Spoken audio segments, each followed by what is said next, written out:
आम्ही राखणदार या कोकणाचे जल जंगल जमीन वाचवण्यासाठी या आंबोळगडच्या किनाऱ्याच्या समुद्राच्या साक्षीने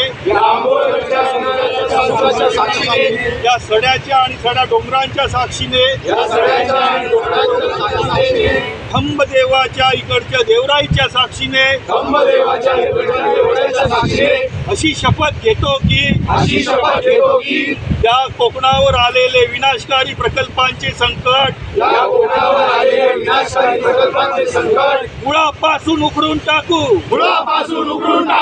आणि येथील युवक असेल, येथील जनता असेल, स्त्रिया असतील, महिला असतील, सर्वजणांच्या आतमध्ये राखणदारी प्रवृत्तीचा उदय करू.